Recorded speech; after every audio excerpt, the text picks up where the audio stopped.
Eu vou continuar daqui desse modelo, né, que tinha travado aqui minha bomba. Bom, diferente do outro modelo, esse modelo ele tenta mostrar o caminho pelo qual a desigualdade social leva ao adoecimento. A ideia central é que a sociedade distribui de forma desigual as oportunidades, os riscos e a forma de proteção, ou seja, as pessoas não adoecem da mesma maneira porque não vivem nas mesmas condições sociais. E aí o modelo ele funciona como uma sequência de etapas. Tudo começa na estrutura da sociedade, que envolve classe social, renda, escolaridade, gênero, raça, posição de mercado de trabalho. E esses fatores eles definem o lugar que cada indivíduo ocupa na sociedade. Por exemplo, uma pessoa negra e pobre geralmente enfrenta menor acesso à educação, emprego mais precário, maior exposição à violência e menor acesso à saúde.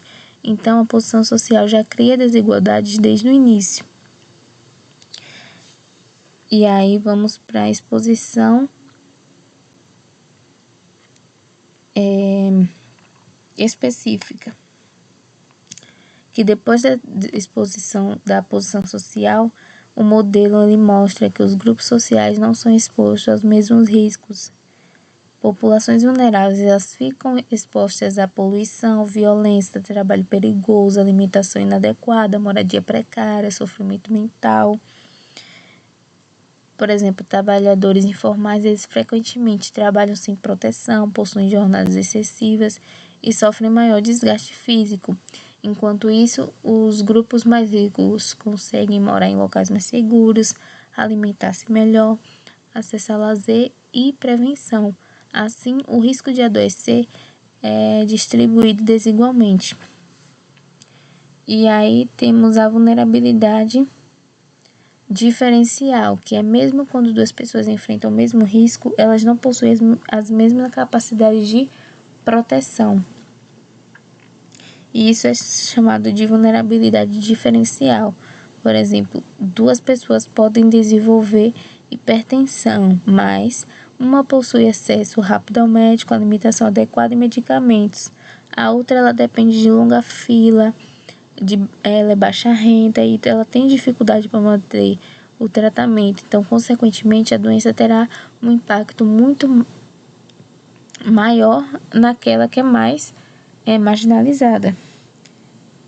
E aí temos as consequências sociais ou mau estado de saúde, que é outro ponto importante do modelo, que é mostrado que a doença também ela produz desigualdade. Quando uma pessoa pobre adoece, ela pode perder o emprego, ela reduz a renda que ela tinha, ela pode interromper os estudos, ela aumenta a dependência financeira, por exemplo, nos pais. Então, assim, a doença piora ainda mais a condição social. E isso cria um ciclo: desigualdade, adoecimento, mais desigualdade, mais adoecimento e por assim diante. E aí temos o papel das políticas públicas, que o modelo afirma que políticas públicas podem interromper esse ciclo, por exemplo, o SUS, apesar de que, como já falado anteriormente,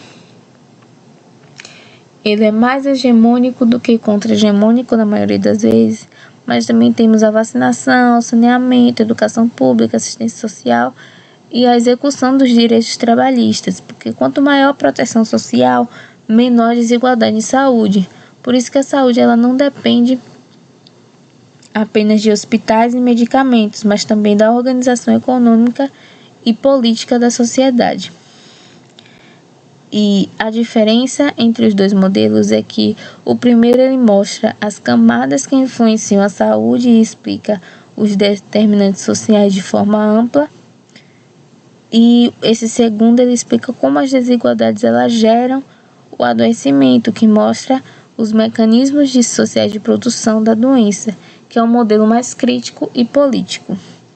E o papel principal desse modelo é fazer uma crítica contra a ideia de que a saúde depende apenas de escolhas individuais, porque as oportunidades elas não são distribuídas de formas iguais e os riscos também não.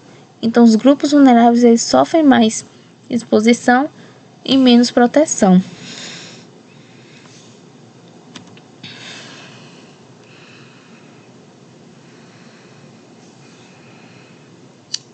Aí, cadê? Vamos voltar aqui.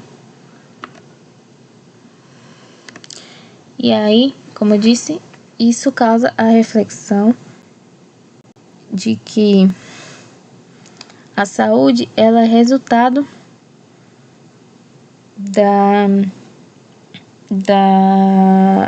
das condições de vida em que o paciente ele está inserido. E aí, vamos entrar um pouco agora nos determinantes sociais do envelhecimento, que assim como os determinantes sociais em saúde, ele tem grande influência de renda, do apoio familiar, do acesso a serviços e principalmente da inclusão social, porque o processo de envelhecimento ele acaba sendo um tabu bem grande, principalmente na atualidade, porque temos aquela ideia do envelhecer saudável, de como é isso, e que também quando a gente envelhece a gente tem a questão também da produtividade, que o idoso ele passa a ser visto como improdutivo pela sociedade, e isso acaba causando um isolamento e um abandono até mesmo pela própria família.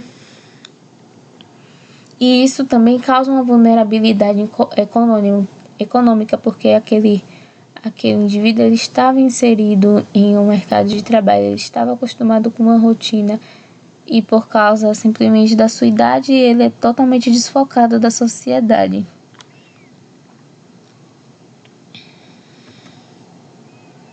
Aqui o diagrama que eu já expliquei. E aí também temos os determinantes sociais do câncer, que ele tem uma grande relação com o trabalho precário, a poluição, que tem a ver também com saneamento básico,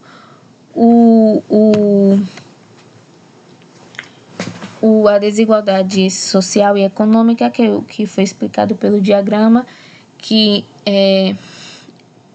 quando um pobre, por exemplo, ele recebe o diagnóstico de câncer, uma das primeiras, ou se não maiores preocupações dele não é tanto com relação à morte e à vida, mas sim como ele vai poder realizar esse tratamento. E também tem a dificuldade de acesso ao diagnóstico, porque, por exemplo, pessoas que trabalham muito, que trabalham excessivamente, que têm uma jornada longa de trabalho, e pessoas pobres, por exemplo, elas vão estar mais preocupadas com o lucro do que, por exemplo, com ir buscar algum atendimento de saúde. Então, alguns sintomas iniciais, eles muitas vezes são ignorados, e aí a pessoa só recebe o diagnóstico quando já está em um estado muito avançado. Entendeu? Isso causa, por exemplo, o diagnóstico tardio e a maior taxa de mortalidade nesses âmbitos.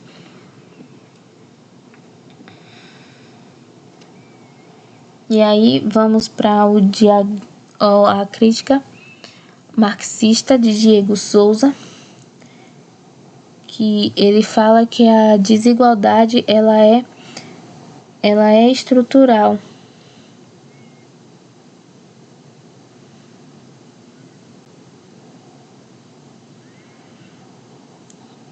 Que ela é estrutural.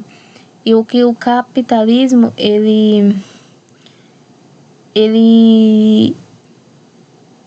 produz uma exploração da pobreza, uma exploração,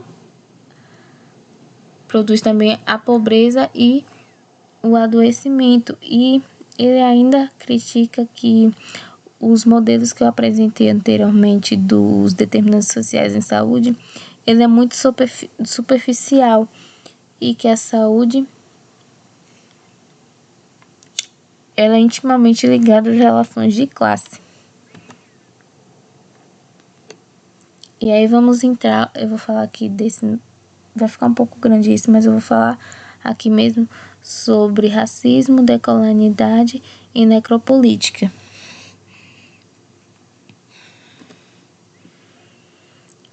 O racismo ele está presente em instituições, no mercado de trabalho, na educação e na saúde.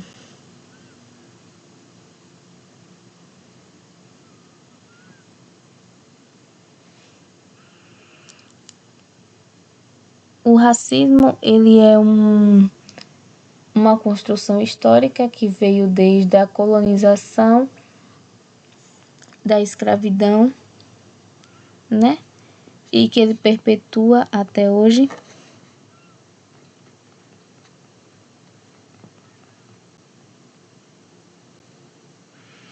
Ele é muitas das vezes embaçado, né? Por